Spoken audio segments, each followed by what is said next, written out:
From Tally to Cali, It's time to wake up. wake up, wake up.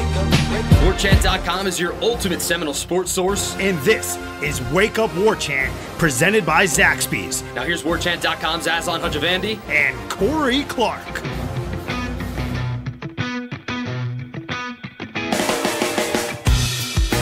Wake up! What up, everybody? It's Wake Up Warchant presented by Zaxby's. I'm Aslan. I'm here in the Tampa Bay area, I guess, although nobody calls it the Bay Area, apparently. Corey joining us from suburban Atlanta. We're here. It's time for the show. Corey, how are you, friend? I am good, buddy. How are you doing? Good, man. You know, despite the obstacles set forth by Mother Nature down here in front of the team, as well as myself and Ira, the Warchant gang, we're doing all right. You know what would make my day better? What's that? Some of that barbecue sauce from Zaxby's with the wings. They got 9 different flavors for the wings. Okay. But all I'm right. a barbecue guy. I mean, they've got all the different kinds of heat elements. Like if you're one of those crazy folks who really likes hot, spicy flavors, which I don't know, like that became some part of like machismo sort of macho man stuff that like I'm all about. Yeah, I'll say that real quick. It's ridiculous. I have friends that like want to show how manly they are by eating a wing sauce that's called like "Kiss Your Mother Goodbye" or "Hell's Front Porch," and it's like, what are we doing? What's the fun in that? Just enjoy. With their sweat pouring down their face, like, oh, this is awesome. This is great. No, it's not. Quit acting like this is enjoyable. Just eat mild, maybe a little hot. Stephanie likes hot, but not like Mount St. Helens. Right. Okay. So I've always wondered like when did that start?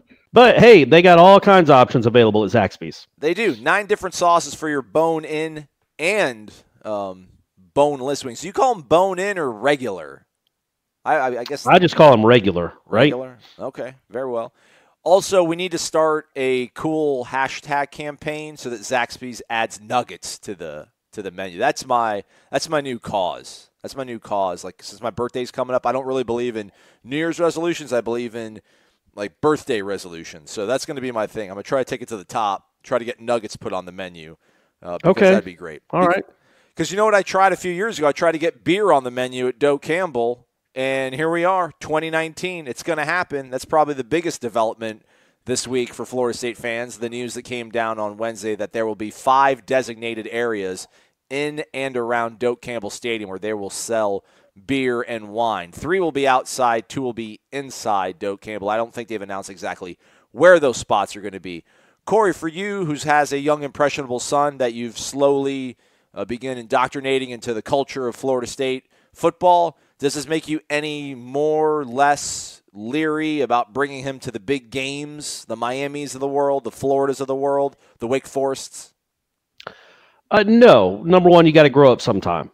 And you got to see stumbling drunks at some time. Might as well be at a football game. But also, it wasn't like people were struggling to get inebriated before they went to games. Like, there's still plenty of inebriation going on inside a stadium. I don't think selling whatever they're going to be, $8 beers, is going to really impact that too much. My biggest, I don't know if it's a gripe. It's just, you throw your hands up and it's like, oh, what's the point? Like, they can't go back into the seats with their beer? Yeah, that's a bit of the fine print, if you will, or the but you can't have everything. It's a small step. I think I would assume. Why take small steps? Like, what? I don't understand the point of that. What's the point of making people drink in designated areas where they can't see the game? I mean, you can't be halfway pregnant. You can't just dip your foot in the pool. Like, if you're going to sell beer, sell beer. If you want to make money, try to make as much money as possible. It just makes, to me, at thinking as a consumer, if I wanted to have a beer while I watch a football game, this doesn't do anything for me. I'm still going to sneak in a flask because at least I can sit there and drink it or pour it into my. By the way, folks, don't drink and drive. Don't drink around kids. Correct. Don't be belligerent. All that goes with what I'm saying. But if you want to, if you're going to, I just can't imagine somebody, man, I could use a beer. I'll see you in the third quarter. Because you're going to have to stand in line, and then you're going to have to chug it, or you're going to have to drink it and not watch the game. Like, drink it like a civilized person and not watch a game. I just don't understand. If you're gonna sell beer. Just quit pussyfooting around. Quit dipping your toe in the water, just jump in and say, we're going to make this is a money revenue stream, and we're just going to sell beer like we're selling ice water. See, the explanation about basketball games, so when I was a student, you could drink at the basketball games. The explanation I was always given was that the arena was off campus, so it wasn't regulated either by campus rules or the NCAA's sort of bylaws. But when they did it for baseball, was it like a pilot slow rollout thing, or was it just one season like, have at it, you can drink at Hauser? I don't remember that because that happened after my time. I think it was just a have at it. I think they were going to start it one year and didn't, and then the next year it was just have at it. I don't really remember. And again, I know I'm not sounding like an expert on this, but I don't get to drink at games, so I don't pay that much attention to it. But in this instance, it just seems odd to sell beer, but not. I mean, have beer vendors. I mean, it just boggles. If you're worried, like I don't understand. Like you can't just say. Like the point is what? That we don't want to really, really endorse beer at college athletics, but yet we're going to let you buy beer. So if you're going to let me buy a beer, let me sit in the stands and watch the game. Do you want the Champions Club look around the whole stadium because everybody's in the concourse having to drink their beer? It's odd. I feel like they need to revisit that and understand that does not do the consumers much any good at all, and they're more likely to bring a six-pack, somehow sneak a six-pack into the game than they are going to stand in the concourse and drink a beer like a gentleman or a lady instead of chug it like some 17-year-old. What if everybody isn't like us? What if there's some people that have reservations about alcohol being allowed to be sold widespread in that stadium, and this is kind of the way of slowly introducing it? Because I'm sure there's got to be there's certain fans. It's still being sold, right? But the way they're doing it at least makes you feel like you're not walking into, barbarians at the gate kind of, day one. Thinking maybe, it's a more navigatable sort of landscape. I don't know how much this might be liability, lawyering kind of thing, so that if it does go bad, maybe they can at least point to the fact that they did a slow roll out of it. I'm not too bothered by it, but to your point, I can't drink at the games no longer, so... so here it says in the email out here that the sale of beer and wine will be open to the public at all 5 locations. However, the 2 areas inside Doak Campbell will require that all alcoholic beverages be consumed within a designated area adjacent to the concession stand. Consumption will not be permitted in any public location inside Doak Campbell other than the 2 areas. They're going to stop selling alcohol 10 minutes before kickoff at the tailgating areas, and then the 2 spots inside the stadium they will stop at the end of the third quarter. Yeah, again, I get that. I get that you don't if it's an amateur athletic event, it's a college event, it's college kids. I get being like hesitant about having alcohol. I mean, I don't really get it, but I can guess see that point of view. But then if that's the case, then don't do it. But if you're going to do it, do it. Just open it up. I don't know how much money they'd be costing themselves by not just having beer at concession stands, all of them.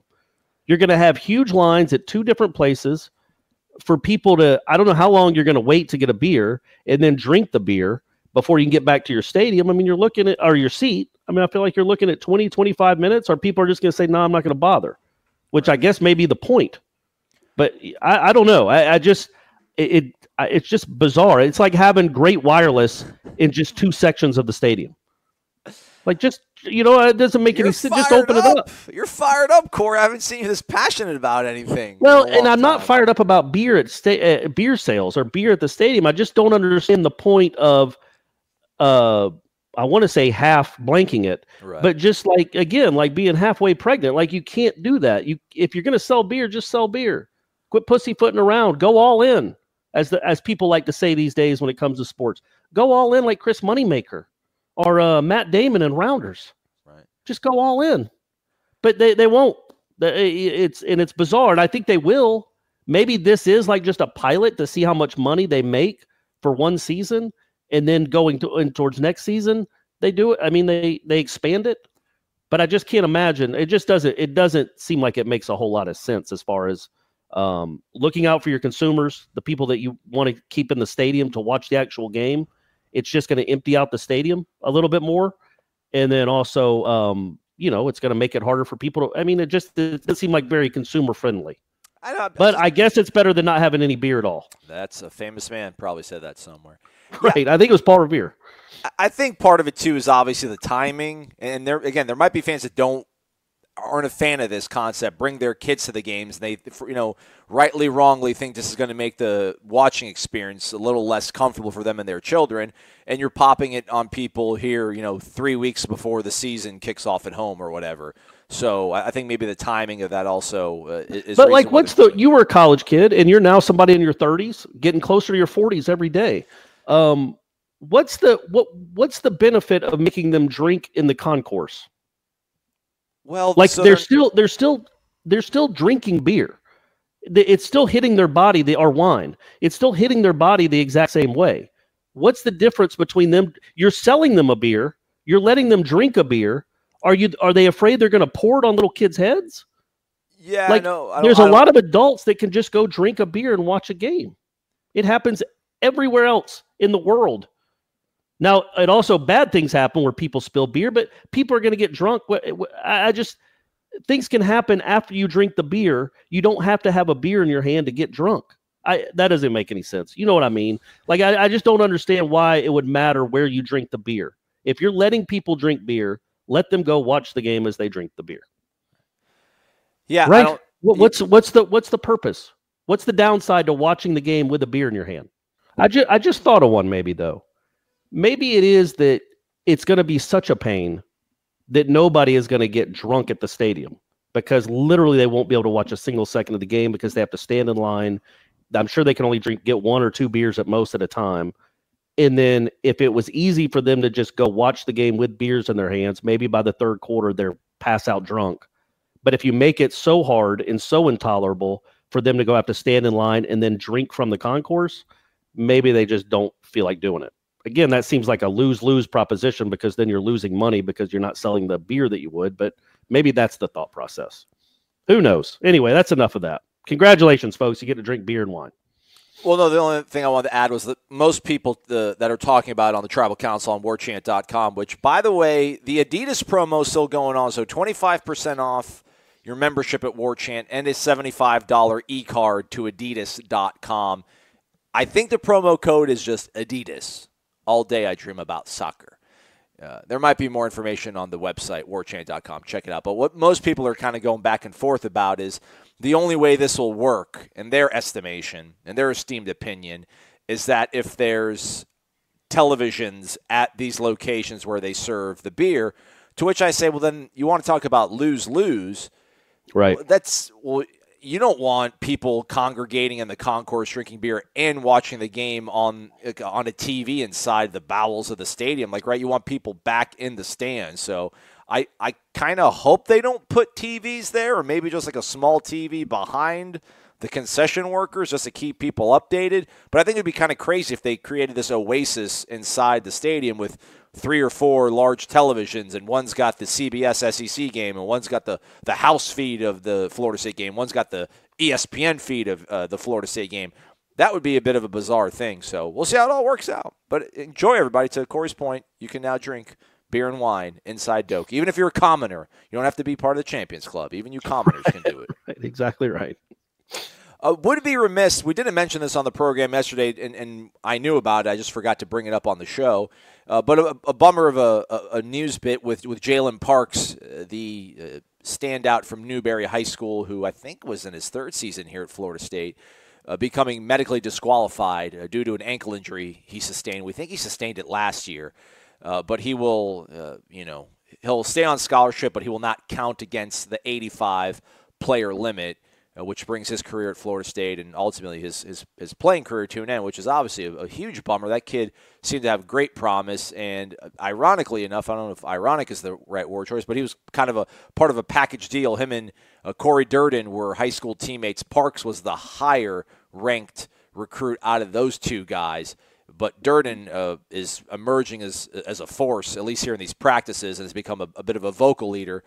So kind of crazy how this whole recruiting thing works out, where you get 2 guys, package deal, and you think you got 1 guy tossed in as a bonus, but he's actually going to be the big payoff. So kind of crazy how life works out sometimes. But cool that he's going to be able to stay on scholarship. Cool that the whole fact of the medically disqualified thing exists so that kids can stay on scholarship, but then not count against the 85. But would have always liked to see him play. He kind of has, he got a look to him, man. Jalen looked like a mean guy. Like I would have liked to see him out there kind of wreaking havoc. But I hope it works out. I really do. I hope he takes advantage of the scholarship, and I hope he goes on to have a really successful career. It's a bummer, really, truly. That might have sounded dismissive or sarcastic, but it's always a bummer when that stuff happens to these guys, and it happens seemingly once or twice a year. I always feel this weird sort of empathy, sympathy, like despair for these kids because, I don't know, man, like if you're like a 4-star kid, you're a Rivals 250 kid, and Florida State gives you a scholarship offer, and Georgia's offering you, and the Gators are offering you, I don't know, man, you're 17 years old, you're probably thinking like you're going to go pro. Like I'm going to go to Florida, I'm going to go to Georgia, I'm going to go to Athens, I'm going to go to Tallahassee, I'm going to ball out 3 years, go to the league, play 8 years, make, $20, $30 million, and we're going to be all good. And then it's like, it's just over. Like it never even happens. You don't even get that chance. But it's got to be a really difficult thing to know that like what you're the best at in your life, like you can't pursue it any longer. At age like 19, sure. 20, it's over. But I did see something else that made me think about the whole weird science of recruiting. I think it was Jim Nagy who does the Senior Bowl now these days. Phil Savage used to do it, but something about, dude, like Clemson hasn't had any offensive linemen drafted in the last 5 years, and they've only had 5 drafted since 2000. Yet, like, look what they've done the last, 6 seasons, and they've only had, to that point, 5 guys drafted, which is just bizarre the way recruiting works. That's crazy. Really? Yeah, that's what he said. And then Mitch Hyatt was a 5-star, 4-year starter for them, 2-time All-American, and he doesn't even get drafted. So the recruiting science, I guess maybe the whole fact Durden and Parks, maybe people overlook Durden, but look at him now. He's the guy that has the shot. So crazy how that all kind of works out. Let's take a break. We'll be back. Let's talk about the limited practice that was done on Wednesday, and then we're going to start part 1 of Renegade Express. You're listening to Wake Up Warchant, presented by Zaxby's. For nearly 20 years, Birch Orthodontics has been providing world-class orthodontic care right here in Tallahassee, and they've been doing it with the kind of down-home customer service that keeps all of their clients smiling.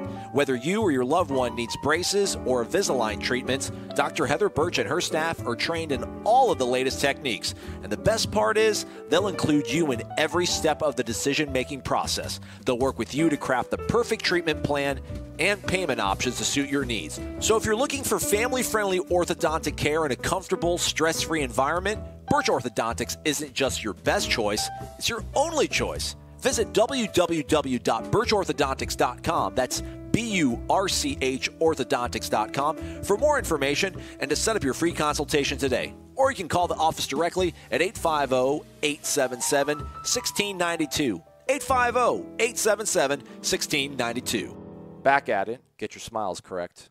Go visit Dr. Heather Birch. Got to talk to my mom, get my birthday present. Maybe get my free consultation done here in a little bit. All right, Corey. So practice on Wednesday was rained out by and large. I think they got 3 periods and change in, and then the rains came. It just didn't look like it was going to go off on a good note regardless. It was very gloomy the entire morning. We were able to speak to several players. Cedric Wood was one. You did a story on him about him coming back from his hand injury. Obviously, that's a much bigger deal with him being back with Marvin Wilson's absence, which we don't have the particulars on, but people – Ira said that one of his sources said that things look good on Marvin. So there you have that, folks. That's always a good thing. But we stayed out there, Ira and I, for like another hour and a half, 2 hours, and did work in our car.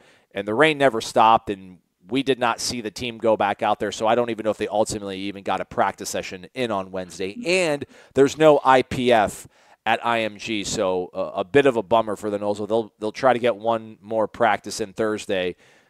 Down in Sarasota, Bradenton, before heading back to camp on Friday. So they did some more of that 4-on-4 stuff, and then they got into maybe one period of individual work, and then the rains came.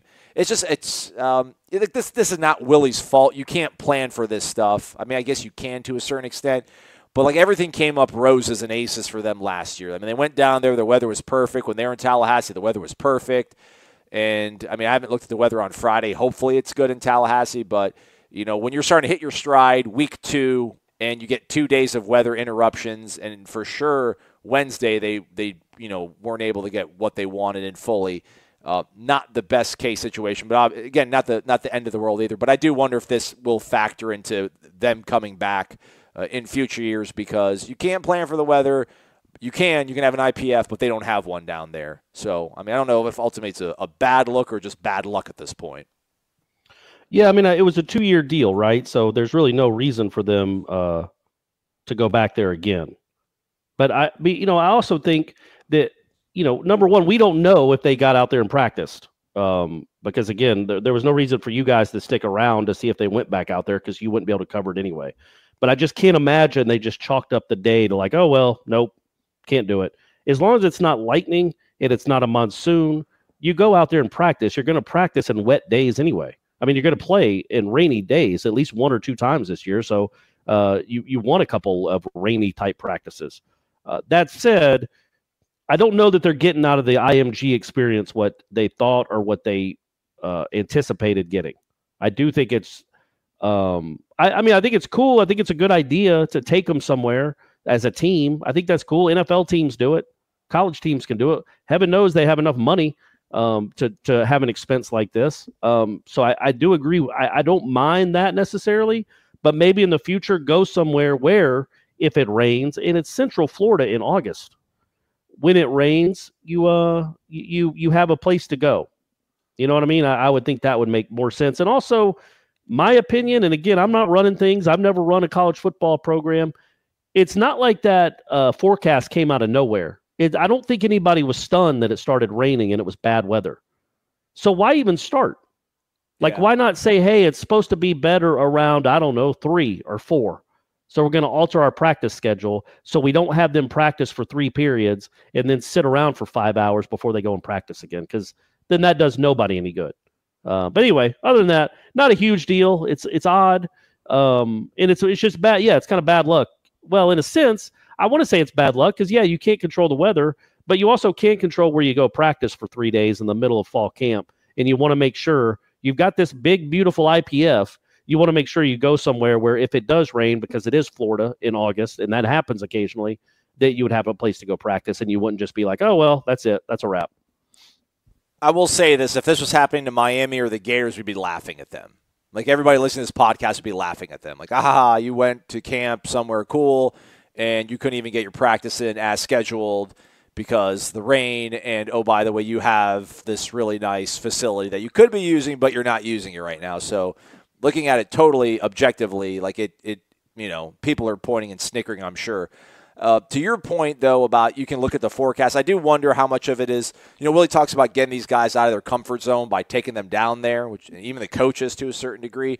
I do wonder, though, can you really make the kids sit around till 3 p.m. down there in Bradenton when it's not their dorm? They can't go to their tutor lab. They don't have all the creature comforts at home, so you kind of do have to keep it so structured where, we'll get them in the morning, we'll fuel them back up, we'll do film study afterwards, we'll get them in bed, we'll rinse and repeat. You just kind of hope that the weather's going to, that the weather guy is wrong, because they're wrong more often than not. But Tuesday and Wednesday, the weatherman, Mother Nature won. But again, they'll try to get one final practice in on Thursday. We'll be out there. I think Willie's going to talk to us. We'll get some updates. Anything you want me to ask Willie, Corey? I'm running out of questions, and you know how bad I feel when we're doing interviews and there's no good questions being asked. Ask him if there's an update on the Jordan Travis waiver. I think actually you should do that. I think people would laugh. I think he'd get a good kick out of that. Okay. Just for old time's sake, just ask him if he has any update on Jordan Travis. All right, we'll do that. I like that. All right, man. Folks, we're going to split this up into 2 parts because who knows? What if it rains again on Thursday and then I don't have anything to talk about with Corey on Friday? So we're going to get to half the questions that we have on the Tribal Council. It's Renegade Express. As always, leave your questions on the Tribal Council. I haven't checked the voicemails. I promise I'll start doing that now. 850-792-5730.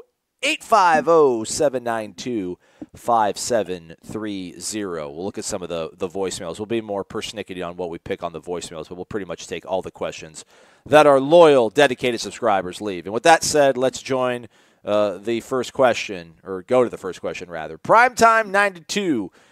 Aslan, Corey, Ira, and Gene are in the Oklahoma drill against Dontae Lucas. Sheffield is the running back. Do you guys make the tackle? what's the strategy going in? I mean, look, Ira has to line up in front of Dontae. Like, sorry, man, you're the biggest guy. You know, that's the rules. If you don't want to be the guy the main guy that he has to block, then, you know, don't be the biggest guy. But you are on staff, so that you take it up. You eat the block. That's what Ira's doing, is he's eating the block, and we want him to at least slow him down enough that he doesn't just chuck him out of the way like a small child and then gets to the second level where the three of us are hanging out. So if Ira can just engage for 2 seconds, just don't get completely pummeled where Dontae can just dismiss you like a squirrel and then get on to us, then I think the three of us can gang tackle Sheffield. Don't you think? I mean, he's not that big. I mean, we're not going to make a great tackle. He might slip through or he might push us all backwards, but I think the three of us can gang tackle him as long as Ira eats the block. But Ira's just got to wear it, man. You just got to wear it. Dontae's going to push you into the ground or throw you into the coaching staff, and you've just got to wear it, but for the good of the team, for the good of the three of us. I think that's my strategy anyway. What would yours be? I think you're almost underselling, though, the pain that Ira's going to have to endure. Like, I mean, I'm not. I know he's going to. But look, Ira's losing some weight. He's looking good, looking svelte, but still, he's going to be harder to move than any of the three of us. Like, literally, Dontae Lucas could grab both of us, any of us three, by one hand and shove us out of the way. So he could take me and you, me in his left hand, you in his right hand, and literally throw us to the side. But I think Ira is not going to be as easy. Plus, Ira's kind of got he's a little more athletic than you think. He's got some cat-like quickness to him. So he might just swim around Dontae and make the tackle himself.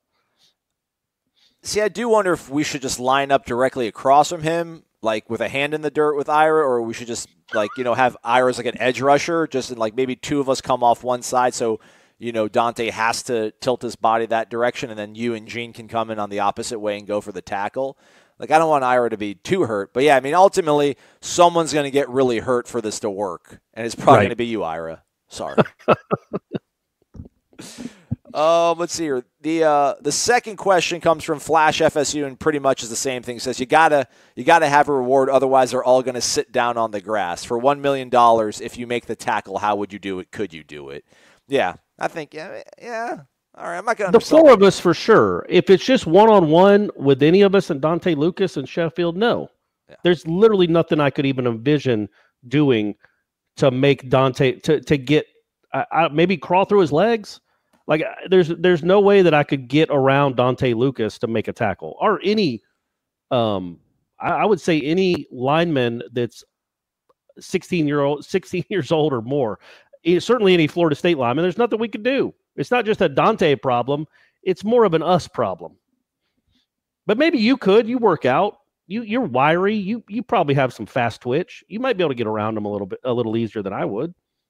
I have some explosiveness, so I wonder if I could just juke my way maybe around it, but then I think I would whiff, even if that were to happen by the grace of the football gods, I would then absolutely whiff on the Sheffield tackle, enraging Dontae that he just got shook out by a 37-year-old Persian dude, and then Dontae would just come at you guys just with great angst, and you would feel it. So we're not going to play that. We're not going to play that one out. Next question comes from JII Knowles. He says, "Wake up! It's Jeremy from Miami, which is the hometown of America's favorite football diva, Antonio Brown, and the great Irish O'Fell. Aslan and Corey, besides Robert Cooper, which player would you want to help you in a bar fight? Thanks for all you two do, and Knoll Nation, please don't forget to rate and review Wake Up Warchant with a 5-star rating." Freaking A right, JII Knowles. Thank you, man. There you go, JII. Bar fight, who do I want to help me? Dude, Corey Durden just has there's some scariness to him that I think would be valuable in those situations, maybe as deterrence. Otherwise, I guess I'll just have to defer to what everybody said last year. I mean, everyone says that James Blackman's the guy they'd want to have their back. So if Cam Akers says he wants James Blackman to have his back, well then, gosh darn it, little old me, I'm going to have to take James Blackman as well.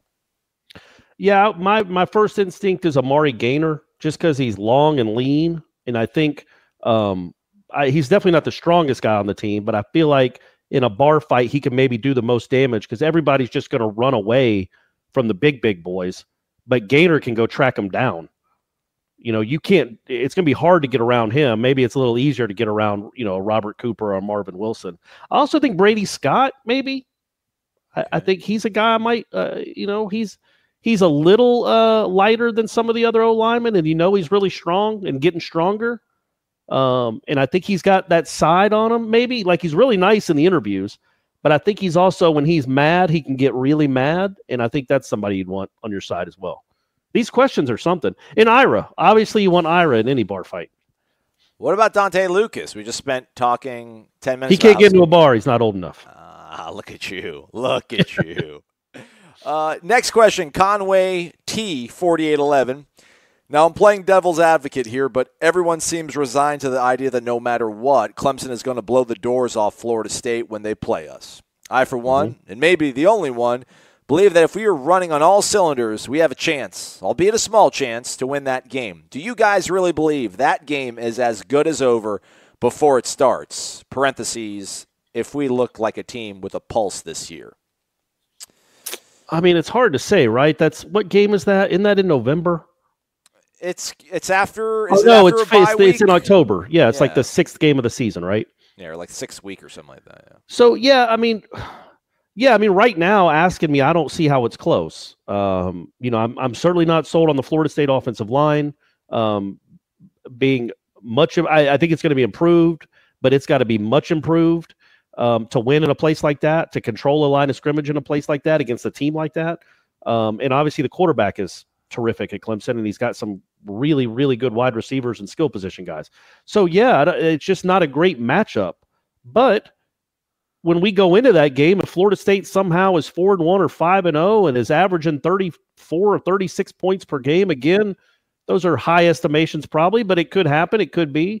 Then I might change my tune. But right now, I don't see how it's all that. I just don't see how it's all that competitive. But I could be wrong, man. Like, look, I'm sure Clemson fans going into the 2014 season. Now, obviously, programs were in different positions, but they just got housed at home by Florida State. Florida State was bringing all those players back in 2014. Meanwhile, Clemson was going to have to probably start either a bad quarterback or a true freshman. And you're thinking, okay, that's going to be another butt whipping in Tallahassee. And then, Jameis does what he does in the middle of the week, and you have to win with a backup quarterback in overtime. So things change. I can grant you that. I just, watching what we watched last year, watching the trajectories of these programs, it's hard for me to imagine this team going up there and being all that competitive. But I hope they prove me wrong. The Miami game I didn't have that good of a feeling about, but they really surprised me the way they came on the Miami game. That was like the 1 week where they really kind of came out and overplayed expectations, or at least played up to their ability. So maybe the Clemson game will be it in 2019. But he says if they're clicking on all cylinders, but it's just it feels like such a tough ask at this point to ask for the defensive backs to lock down coverage for 60 minutes and for a pass rush to be there for 60 minutes and for this offensive line to hold up for 60 minutes against Clemson. But if the talent is there, there's good coaching on the Florida State side of things. If they are clicking on all cylinders, absolutely can be a game. But that's what you're asking. I mean, you basically have to play perfect. It feels like at this point to make it a game. So I'm not gonna buy that bridge.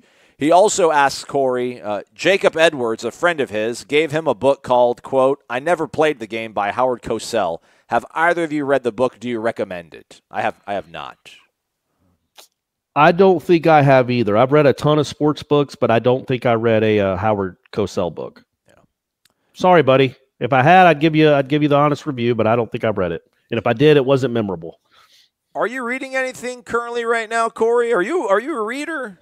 Man, I used to be, and now I just sit and stare at Netflix for 2 hours before I go to bed. And what's bothersome is I never end up choosing anything. I just get paralyzed and I got Amazon too and Hulu. So there's so many choices, and I end up just getting paralyzed by the thought of like starting a series, and there's so many options that I end up just watching old highlights and stuff on YouTube and then listening to a podcast and going to sleep. But I haven't read a book in a good long while. The last book I read was a book. You know who Bill James is? Yeah, the statistician guy. Baseball like sabermetrics guy. He kind of birthed that. He was the one that created that back in the early 80s. He wrote a book with his daughter using analytics. It's pretty crazy, about a serial killer from like the 1930s and 40s that would go to all these towns in the Midwest, burn a house with a family in it, then hop on a train and go to another town. And it was the same thing that happened like 20, 25 different times. And him and his daughter in 2018 or 17, whatever the book is, essentially solved it. It was an unsolved serial killer for like 80 years. And he and his daughter, really his daughter, ends up solving or basically, essentially figuring out who it is. There's no way it can be proven 100%, but they figured out who it was. So that was a cool book. All right, I'll check it out maybe sometime. I still am reading Malcolm Gladwell's Blink. I actually like it. I didn't think I was going to like it, but I'm like, I haven't been able to read it because I've been out of the pocket here and there. But I do find it interesting. It's this whole concept at the beginning of the book is about thin slicing. It's basically how we subconsciously sort of size things up, and like trusting your gut. You would think that trusting your gut is maybe not the best thing. We've always been taught, like from a little young age, like sit down, think things through, weigh everything out, pros and cons, look at it from this angle, that angle, blah blah blah blah. But actually, it's all these like experts in their field of study, just basically how they've been able to fine tune themselves to figure things out like in an instant, within the blink of an eye, if you will. So that's the name of the book, Blink. Made me think about what bothers me about Gladwell is his most famous book, and I can't remember the name of it. The Outliers, maybe? Yes. Where he talks about, or he writes about the 10,000 hour rule. And essentially it's the rule where to perfect your craft, to get great at it, you have to put in at least 10,000 hours of work. And the person that really wrote that, the person that created that and tested it, hypothesized it, proved it, was a professor at Florida State. And I don't remember his name, and I apologize for that, but he's a professor at Florida State, or was. But it was his idea. It was his rule. It was his hypothesis. And basically everybody in the world calls it Malcolm Gladwell's 10,000 hour rule. And it's like all Gladwell did was write about it. But this guy actually is the one that proved it with an experiment, I think, using violin players. And it's always bothered me that Gladwell got so much credit for something that wasn't even his. But anyway, what are you going to do? I just found it interesting, the whole theory of thin slicing is basically what everybody did when it came to hiring Willie Taggart. It was just like, all right, you don't worry about the record and all that. You just look at like, all right, he's been here, he made it better. He went there, he made it better. He went there, he made it better. He comes here, he'll have all this. It's going to work. And then It didn't in year one. Doesn't mean it won't, but that's what kind of went through my head the entire time I was reading the first few chapters. Maybe I'll get through the whole book. Maybe we'll start doing like a dude book club like Danny Cannell tried to do when he was on Russillo's show, or maybe we'll just get to another question. Let's do that. Maxwell Gibbs starts off with, Nuck, if you buck, what are the chances of Cam McDonald playing more snaps than Trey McKitty this season? He says that the linebacker he's most intrigued by is Amari Gaynor. That's the question I posed to our listeners. So what are the chances Cam McDonald plays more snaps than Trey McKitty? I don't think very good. I think Cam McDonald will end up being a better player as a college football player than Trey McKitty. But I just don't think right now he's probably physical enough. Like Trey McKitty's a lot bigger. He's noticeably not as fast either. And I'm not saying that as a bad thing. Like he's still pretty quick for his size, or he is quick for his size, but he's bigger and not quite as agile as I think he was last year. And I'm not saying that as a bad thing, but he did that, I'm sure, to become a better blocker and be more physical in the line of scrimmage. I just don't know right now this year, if he's a tight end, what Cam McDonald gives you blocking wise. And if you're going to split him out wide, because he does have that skill set, I think, and he might end up being that one day. If you're going to split him out wide and call him basically a wide receiver, well, you would use an actual wide receiver in that role, in my opinion. So that's why I think McKitty will probably play more as an actual tight end. It's quietly one of those things I'm kind of keeping an eye on and curious to see how it works out, because their people are so high on Cam McDonald that watch the practice video and stuff. And not that I don't see it. I just wonder, this offense, how much can you really do? But I am interested to see if he will sort of, quote, ball out, as the kids used to say, because that seems to be the prevailing wisdom from most folks. Maxwell Gibbs, as always, asks more than one question, but he can. I think he's a loyal questioner. He is. What future home and home series would you like to see FSU schedule that isn't currently set up? Would love to see Southern Cal and Texas on the future schedule personally. I will take Ole Miss. I would love to go to the Grove with all my buddies. I think I've said that a few times on the program throughout the year and a half plus that we've been doing this. Sign me up for a home and home with Ole Miss. What about a home and home with Boise State? Okay, that's something to look at, maybe. Like a home and home, not a neutral and home. No. I think that's a possibility. I would say Ole Miss is a good one. I think Tennessee would be a really good one because that stadium is just crazy how enormous it is. And Ohio State. Although Ohio State, I feel like they owe a visit to Doak after Florida State went there 2 or 3 times in the 80s and never got a return trip. Because that's what Florida State used to have to do, folks. All they did was go on the road and have to play people. Go to Oklahoma, go to Ohio State, go to LSU, and they never came back. No, there'd be just vast, widespread arrests if Ohio State. Oh, no. They're the worst. I mean, I know it's a Florida State podcast. Everyone's like, have you hung out with Miami fans or Florida fans? Yes. Ohio State fans are the worst. Ohio State fans, the worst. It's Ohio, man. You know what I mean? Ohio and Florida, I feel like they're kindred spirits, though, as states.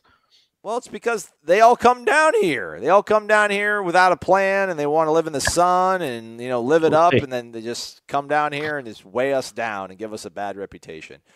Also, low-key, I would say Nebraska, because I have a friend who's a Miami guy who I think went to Lincoln when they did their home and home, or either when Nebraska came to Miami, and he just talked about how absolutely awesome the fans were. Like everybody at the tailgate invited them to sit down, grab a beer, fed them well, all that kind of stuff. So I think it'd be kind of cool to play Nebraska. The teams of the 90s dueling out in the teens, or maybe the 20s. It'd be the 20s, the team of the 90s. They played Nebraska, I think, 4 times in the 80s. And, of course, they were all in Nebraska.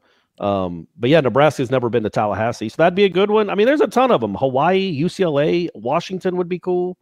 There's a lot of possibility. BYU again, that was fun, right? A lot of options. I think Georgia will be fun whenever that is. What is that, like 10 years from now? Yeah, something like that. You would want to go to Seattle, weirdo. Last question from Maxwell Gibbs. Do you expect Tate Martell to stick it out at Miami, or will he transfer to Independence, Kansas? I think I saw that after he lost the job, he apparently wasn't at practice the next day.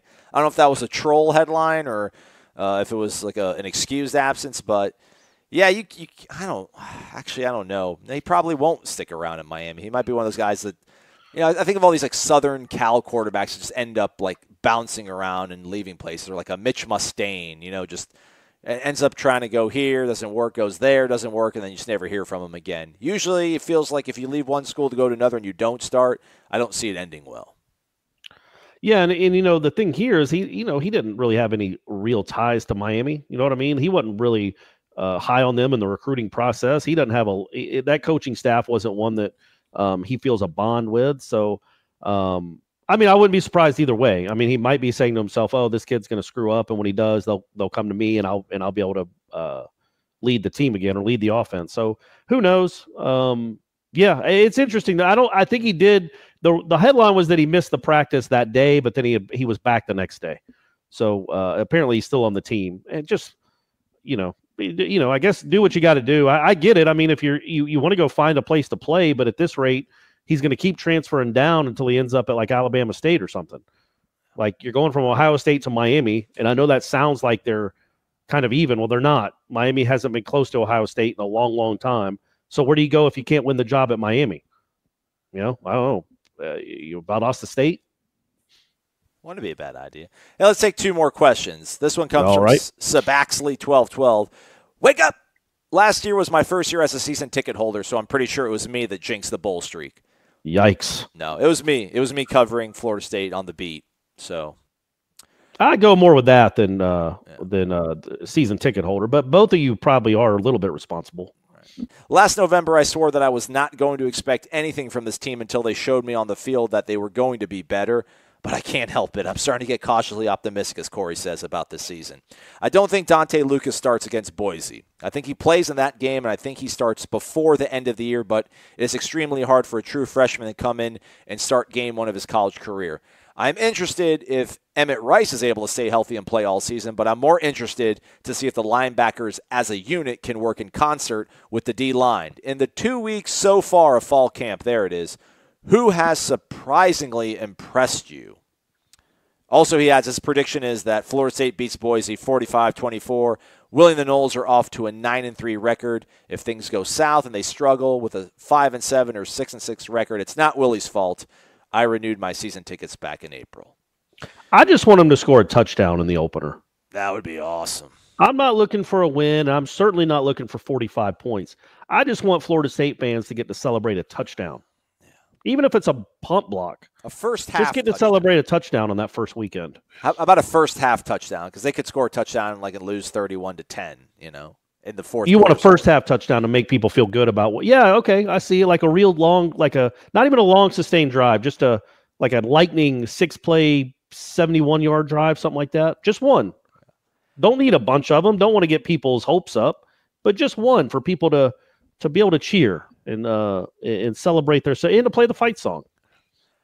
I've been meaning to do this. I want to go back and listen to the last 30 seconds of the podcast before the Virginia Tech game and then put it up against the first 30 seconds of the post-Virginia Tech podcast because my buddies always make fun of me. They're like, dude, you sounded so just sad and sober when you did because they were listening to it on the way back to Tampa after the game.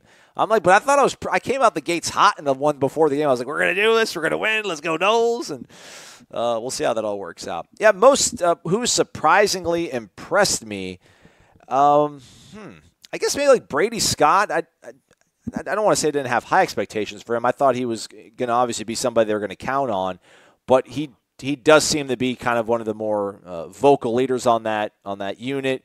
Whenever he does a rep, he seems to usually get an attaboy, a good job out of Clement. So, he was a guy that was maligned, just like pretty much anybody on the offensive line. Maybe Juwan, I should have said Juwan, but I think because Brady Scott to me feels like a real tangible thing. Juwan to me feels they're kind of, I don't want to say they're giving him tomato cans, but they're I think a lot of him is a confidence between the ears kind of thing, and they're giving him good matchups and they're trying to bring him along at a nice pace.